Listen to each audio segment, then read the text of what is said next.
I was sitting in a hotel room staring at photos of my husband with another woman when my phone rang. It was Rosa, my cleaning lady. Her voice was shaking. "Mrs. Crawford, please don't come home. There's someone in your house, and they know everything about you." I remember my hands going numb, the phone nearly slipping from my grip. I thought I knew what betrayal felt like. I had no idea. Before I tell you what happened next, hit that subscribe button and turn on notifications. This story gets darker than you can imagine, and you won't want to miss a single detail. Now, let me take you back to where it all began. My name is Victoria Crawford, and for 12 years, I lived in a mansion that felt more like a museum than a home. Marble floors so polished you could see your reflection, crystal chandeliers that cost more than most people's cars, 8 bedrooms, and I slept alone in one of them most nights. My husband, Richard Crawford, was a real estate mogul. He owned luxury hotels and commercial properties across the country. When people heard his name, they thought of success, power, and money. Lots of money. What they didn't see were the empty dinner plates I ate from alone. The charity galas where he'd have his hand on my waist for the cameras, then disappear with a whispered excuse about an important call. The closet full of designer dresses I wore to look the part of the perfect wife, while inside I felt like I was slowly disappearing. I knew about the affairs. Of course I knew. You don't stay married to a man like Richard for over a decade without developing a sixth sense for his lies. The first one was 3 years into our marriage. A hotel manager from one of his properties in Miami.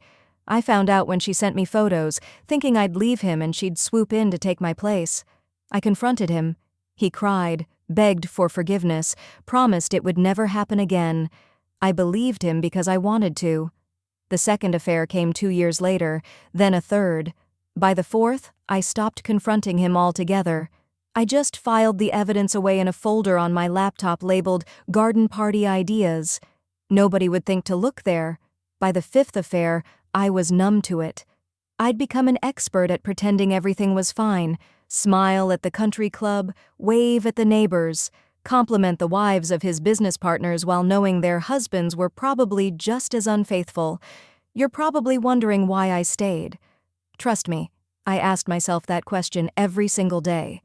The answer was complicated, but it came down to one simple truth. I had nothing of my own.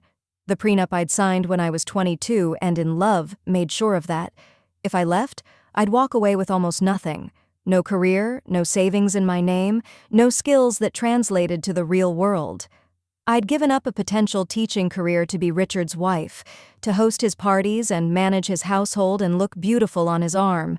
I'd made myself completely dependent on him, and by the time I realized it, I was trapped. The latest affair was with a fashion designer named Claudia.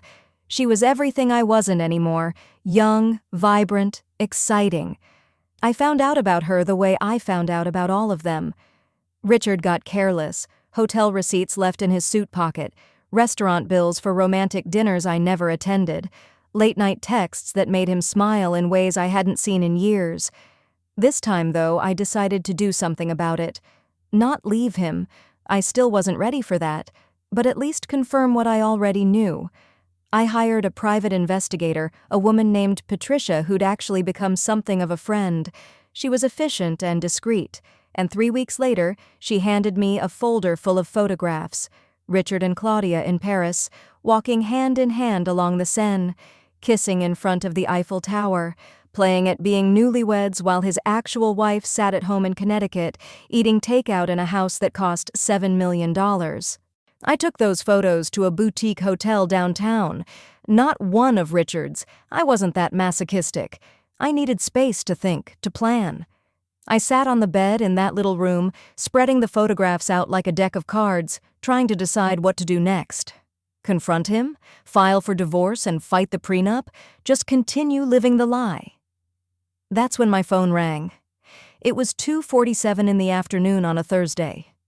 I remember because I kept staring at the clock, watching the minutes tick by while I avoided making any decisions. I saw Rosa's name on the screen and almost didn't answer. Rosa was my cleaning lady. She came twice a week, kept the mansion spotless, and barely spoke English. We communicated mostly through gestures and Google Translate. Why would she be calling me? I answered. Hello? Mrs. Crawford? Her voice was barely a whisper, shaking with fear. Mrs. Crawford, please, you cannot come home. My heart started pounding. Rosa? What's wrong? Are you okay? There is someone in your house. She was breathing hard, like she'd been running. A woman. She is in your bedroom. She is looking through everything. My first thought, I'm ashamed to admit, was that Claudia had the audacity to come to my home, that Richard had given her keys, brought his mistress into our bed. Rage flooded through me, hot and sharp. Rosa, are you safe? Where are you? I am hiding, in the laundry room. Mrs. Crawford, she has keys. She knows the alarm code. She acts like she has been here before. That stopped me cold. Claudia wouldn't know our alarm code. Richard wouldn't be that stupid. What is she doing? She is going through your jewelry, your papers. She is on your computer. She is taking pictures of everything. Rosa's whisper became even quieter. She is on the phone. She says, I found the documents. Everything we need is here. Documents? What documents? Nothing about this made sense. A mistress going through my jewelry, I could understand. But documents? My computer? Rosa, stay where you are. Stay hidden. I'm going to figure this out. I hung up and immediately called Patricia. Not the police. Something told me this was bigger than a simple break-in. Patricia answered on the second ring. I explained everything Rosa had told me, my words tumbling over each other. Don't go home, Patricia said immediately. Victoria, this doesn't sound like an affair. This sounds like an investigation. An investigation? Into what? Into Richard. There was a pause. Can Rosa take a photo of this woman? Send it to you? I called Rosa back, gave her instructions. 2 minutes later, my phone buzzed with a photo. A woman in her 30s, Asian features, wearing jeans and a blazer. Professional, focused. Definitely not Claudia. I sent the photo to Patricia. 10 minutes later, she called me back. Her name is Leslie Huang. She's a forensic accountant. Victoria, she works for the federal government. The hotel room seemed to tilt around me. The federal government? Why would the federal government be in my house? I think your husband is in trouble. Serious trouble. And I think you need to be very careful about what you do next. I sat there in that hotel room, surrounded by photos of Richard's infidelity, while learning that his betrayal went so much deeper than I'd ever imagined. I told Patricia to dig deeper, to find out everything she could. I sent Rosa home for the day, told her she'd done the right thing by calling me, and then I waited. By evening, Patricia had answers. Richard was under federal investigation, had been for almost a year. Money laundering, fraud, tax evasion. His entire real estate empire wasn't just a business. It was a sophisticated operation for washing money for corrupt politicians and criminals. The luxury hotels, the commercial properties, all of it was just the clean face of something dark and illegal.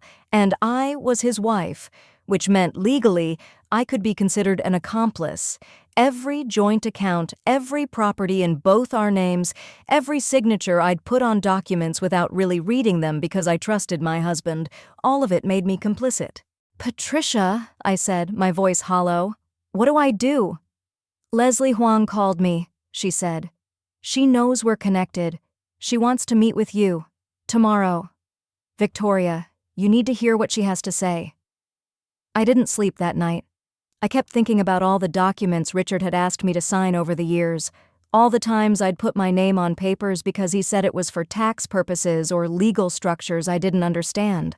I'd been so focused on his affairs, on the emotional betrayal, that I'd been blind to everything else. The next day, I met Leslie at a coffee shop in New Haven. She was direct, no nonsense. She laid out everything they had on Richard, the shell companies, the offshore accounts, the bribes, the fake transactions. They had years of evidence, and they were about to move. Mrs. Crawford, she said, looking me straight in the eye. I know this is shocking, but I need to know, were you aware of any of your husband's activities? No. The word came out firm. I thought he ran hotels. I thought he bought and sold buildings. I had no idea. She studied my face for a long moment, then nodded. I believe you, which is why I'm here. We want to offer you immunity, full protection. In exchange, we need your cooperation. What kind of cooperation? Information, testimony, if it comes to that. And, she hesitated, we need you to go home. Act normal. Your husband can't know that you know anything. We're moving in 10 days, but we need more evidence. We need him to talk about his operations on record. My stomach dropped. You want me to wear a wire? Yes. I thought about the photos of Richard and Claudia, still in my hotel room. I thought about 12 years of loneliness, of being treated like a beautiful accessory instead of a partner. I thought about how I'd ignored my own instincts, my own worth, to maintain a life that had been a lie from the beginning. If I do this, I said slowly, what happens to me after? You'll receive immunity from prosecution. We'll protect your identity as much as possible. As for assets, anything we can prove was earned legitimately, you'll be entitled to your share of. Given the prenup and your cooperation, we estimate around $3 million. $3 million. It was a fraction of what Richard was worth, but it was more than the prenup would have given me. More importantly, it was mine, earned by finally standing up for myself. Okay, I said. I'll do it. That night, I went home for the first time since Rosa's call. Richard was there, packing a suitcase for another business trip. Probably another trip to see Claudia, I thought bitterly. He barely looked up when I walked in. There you are, he said casually. Where have you been? Shopping. Had lunch with Patricia. The lies came easily now. How was your day? Busy. I'm leaving for Chicago tomorrow. Be back in a week. He kissed my forehead absently, like I was a child he was placating. I smiled and played the role I'd perfected over 12 years, the devoted, uncomplicated wife. I'll miss you. He left the next morning. That afternoon, Leslie came to the house with a tiny wire device disguised as a pendant on a necklace. She showed me how to activate it, how to angle it toward Richard when he spoke. She gave me a list of questions to work into conversations naturally, topics to bring up, ways to make him brag about his accomplishments. He trusts you, Leslie said. Use that. The next 7 days were the longest of my life. Richard came back from Chicago, and I became an actress in my own marriage. I asked him questions over dinner about his properties, his investments, his partners. I acted impressed when he bragged about deals he'd closed. I laughed at his jokes and touched his arm and made him feel like I was the same Victoria I'd always been. And he talked. God, did he talk. Once I showed interest, he couldn't stop himself. He told me about shell companies in the Cayman Islands, cash movements through his hotels, bribes paid to city officials to get building permits. He felt so confident, so untouchable, that he didn't even consider that his quiet, passive wife might be a threat. Every night after he fell asleep, I'd meet Leslie in different locations to hand over the recordings. Every night she'd tell me they had what they needed, but could I get more? Just to be sure? And every night I went back home and continued the performance. On day 8, Richard came home early. I was in the kitchen when he walked in, and something about his energy was different, sharper, suspicious. Victoria. He set his briefcase down slowly. Has anyone been in the house? Has anything seemed different to you? My heart stopped. The necklace suddenly felt like it weighed 1,000 pounds. Had he figured it out? Did someone tip him off? What do you mean? It's just been Rosa and me. Why? He walked closer, studying my face. Some documents in my office seem moved, and I could swear the lock on my file cabinet was tampered with. Leslie's break-in. The day Rosa called me, I'd forgotten to worry about whether Richard would notice. I forced my expression to stay calm, confused. Richard, I haven't touched your office. Rosa wouldn't either. She knows better. Maybe you're just stressed. You've been working so hard lately. He stared at me for what felt like an eternity. I could feel sweat starting to form at the back of my neck. Then, slowly, he relaxed. You're probably right. I've been paranoid lately. Big deals closing. Makes me jumpy. I smiled and touched his cheek. Why don't you take a hot shower? I'll make you a drink." He nodded and headed upstairs. The moment he was gone, I gripped the counter to stop my hands from shaking. That was too close. I texted Leslie immediately. "He's suspicious. Noticed someone was in his office. Be ready to move early." Her response came seconds later. "Day after tomorrow, 6 a.m. Stay calm, you're almost done." 2 days. I just had to survive 2 more days. Day 10 arrived. I barely slept the night before. Richard was beside me, snoring softly, completely unaware. At 5:55 a.m. I heard the sounds: cars pulling up, footsteps on the gravel driveway, voices speaking in low, urgent tones. At exactly 6 a.m., there was a thunderous knock on our bedroom door. "Federal agents, open the door!" Richard shot up in bed, confused and disoriented. Before he could move, agents flooded into our bedroom. They pulled him from the bed, read him his rights, handcuffed him while he was still in his pajamas. He was screaming, asking what was happening, demanding his lawyer. Then he saw me, standing by the window, fully dressed, calm. Leslie was beside me, holding up her badge. His face went from confusion to understanding to pure rage in seconds. "You? You did this? My own wife?" I looked at the man I'd spent 12 years with, the man who'd betrayed me in every way possible, the man who'd made me feel small and worthless and trapped, and I felt nothing but relief. "No, Richard," I said quietly. "You did this. I'm just the one who stopped protecting you." They took him away. Over the next few months, the whole story came out. Over $200 million in illegal assets, connections to organized crime, corrupt officials, money laundering operations in 6 states. Richard was facing 30-plus years in federal prison. I testified at his trial. Sitting on that witness stand, looking at him across the courtroom, I finally understood something. His affairs had never been the real betrayal. The real betrayal was how he'd made me believe I was nothing without him. How he'd convinced me that my only value was as his accessory. How he'd taken a smart, capable woman and turned her into someone so afraid and small that she'd accept crumbs of affection and call it love. The trial ended. Richard was convicted on all counts. I divorced him while he sat in a federal prison awaiting sentencing. The media went crazy. Billionaire's wife turns informant, that kind of thing. All our so-called friends disappeared overnight. Turns out, when you're no longer wealthy and connected, people forget your phone number pretty quickly. I received my $3 million from the assets the government determined were legitimate. It wasn't billions, but it was mine, earned by finally finding my courage. I moved to a small apartment in Vermont. No marble floors, no crystal chandeliers, just a quiet place where I could figure out who Victoria was without Richard Crawford. Rosa, my cleaning lady who'd made that terrified phone call, became a real friend. She didn't care about my money or my status. She'd cared enough to warn me when I was in danger, even though she was scared herself. We have coffee every week now.